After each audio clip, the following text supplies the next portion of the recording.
والإسلام ديني ومحمدا رسول الله.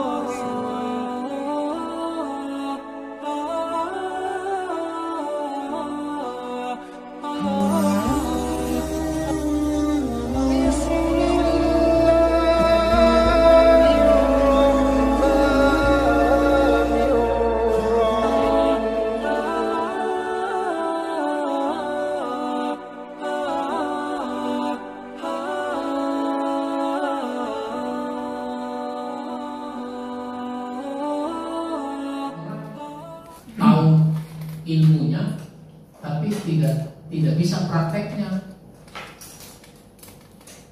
Kalau orang jadi pelatih tinju, kalau si pelatih tinju bertarung dengan si petinju yang dia latih, kira-kira menang mana? Menang si petinjunya. Kenapa? Karena dia masih muda, pelatihnya udah tua. Kira-kira begitu ya. Nah sekarang dalam konteks bicara, kalau dia sudah membiasakan diri, itu tentu saja nanti bertahap. Tapi kan saya nggak punya ilmu agama. Ya jangan bilang tidak punya ilmu agama, karena semua kita punya. Setahun kita dengerin 54 khutbah, 52 Jumat, 2 Idul Fitri, Idul Adha. Satu kali khutbah 15 sampai 20 menit. Itu kita dengerin. Berapa puluh tahun itu dengerin khutbah? Masa iya dari sekian puluh, sekian ratus, sekian ribu ada kali ya? Sekian ribu khutbah sampai di usia Bapak sekarang. Kalau setahun 54 khutbah, 54, 2 tahun aja udah 100 lebih, kan gitu. 100, 20 tahun 1000. Kita udah lebih tuh dengerin khutbah 20 tahun. Soal ada yang ngantuk, ada yang tidur itu soal lain, tapi yang penting angkanya dulu nih. Jadi kita udah mendengarkan ribuan kali khutbah. Itu baru khutbah. Belum ceramah tarawih, belum kuliah subuh, belum yang di radio, belum yang di TV, belum yang di acara maulid Isra Mi'raj dan sebagainya. Belum ada orang syukuran di rumah dan seterusnya.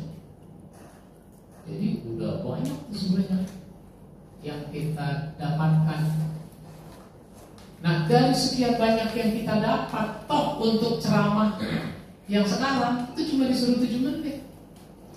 Nanti kalau diminta khutbah cuma 20 menit. Nggak harus menuangkan semua yang kita punya. Jadi jangan berkecil hati kalau kita ini nggak punya latar belakang pendidikan agama, karena sebenarnya kita punya pemahaman pada agama. Makanya saya suka mengatakan ada orang kuliah di Mesir atau di Madinah, di Mekah sekian puluh tahun, pulang jadi doktor, ilmunya banyak. Ilmunya yang banyak itu apa dia ceramahkan semua ketika dia diminta ceramah di kampungnya? Enggak. Cuma sedikit. Jadi yang punya banyak, nyampainya sedikit. Maka kalau kita punya sedikit ya kebetulan.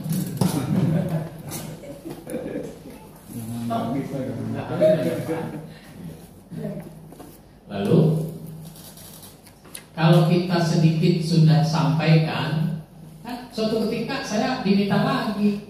Kalau begitu saya cari lagi sedikit lagi. Cari lagi sedikit lagi terus. Dikit-dikit lama-lama jadi banyak, lama-lama jadi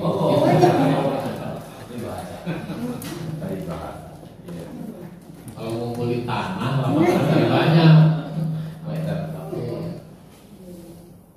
Dikit-dikit lama-lama jadi banyak, bukan jadi bukit. Begitu kan? Jadi jangan berkecil hati.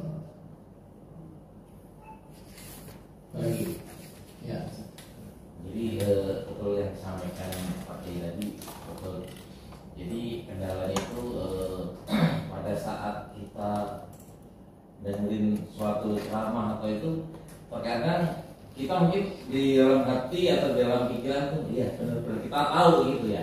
Tapi kan saat kita mengutarakan itu kok susah gitu loh. Padahal sebenarnya mungkin dari contohnya aja pada saat kita baca bareng-bareng bisa kita ya. Tapi pada saat sendiri ada aja yang ketinggalan. Ya nggak apa-apa ada yang ketinggalan, asal jangan semuanya ketinggalan. Lalu nggak ada yang disampaikan. Saya mau menyampaikan 10 misalnya, yang kesampaian 8 nggak apa-apa. Toh orang juga nggak tahu kalau saya mau nyampein 10, kecuali kalau saya sudah menyebutkannya. Ada 3 akibat kalau kita menunda amal. Nah kalau disebut begitu, 3-tiganya mesti sampai, mesti disampaikan. Dia supaya nggak lupa, catat, bawa catatannya. Milikilah buku kecil untuk mencatat poin-poin kita berceramah berkhutbah. Begitu. Disiplin pada apa yang mau kita sampaikan. Baik, silakan. Mengenai seperti tadi yang pertanyaan MC, penggunaan kata waktu dan tempat, terus sama persilahkan dengan silahkan. Ya itu enaknya berbahasa aja itu. Kepada Ustadz Ahmad Yani kami persilahkan.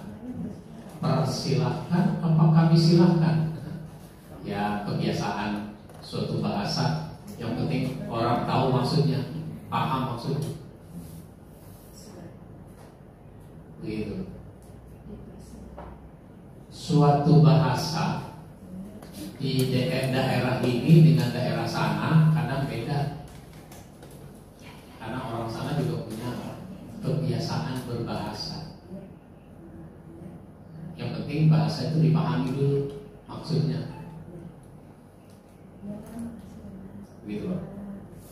Baik, ada lagi. Problemnya apa dari simulasi seperti ini? Keterbatasan. Yang penting kita menyadari nih dengan simulasi begini, oh masalah saya di sini, masalah saya di sini, masalah sambil kita mengatasi masalah itu, sehingga nanti praktek berikutnya masalah itu beda lagi, jangan itu juga masalahnya. Masalahnya udah beda. Nah praktek yang akan datang mirip seperti ini. Mirip seperti ini, cuma pakai gambar, bukan pakai kata. Kalau pakai gambar itu malah bisa lebih banyak ide. Karena kata orang, satu gambar sejuta makna. Tahu tuh siapa yang ngomong gitu? Pokoknya ada yang ngomong gitu. Satu gambar sejuta makna. Kalau istilahnya wartawan itu namanya sudut pandang. Suatu peristiwa yang sama itu bisa jadi beritanya beda. Gitu. Kenapa? Karena wartawan itu punya sudut pandang. Nah, nanti saya tayangkan gambar. Dari gambar ini terserah mau ceramah apa. Karena masing-masing orang punya sudut pandang melihat gambar. Sekaligus disesuaikan dengan data yang ada pada dirinya. Begitu.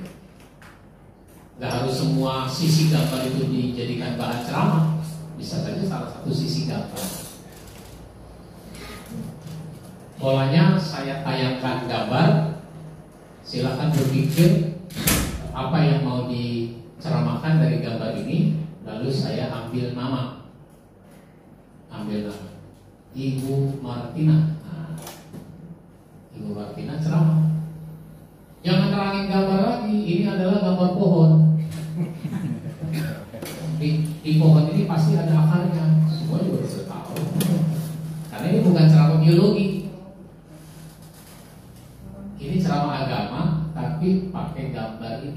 medianya. Bagaimana ide dari gambar itu bisa menyampaikan materi dakwah. Begitu ya. Baik. Contohnya apa? Hah? Contohnya. Contoh Iya. gambarnya. Iya. Contoh gambarnya misalnya gambar pohon. Kan udah tahu gambar pohon. Terus ini.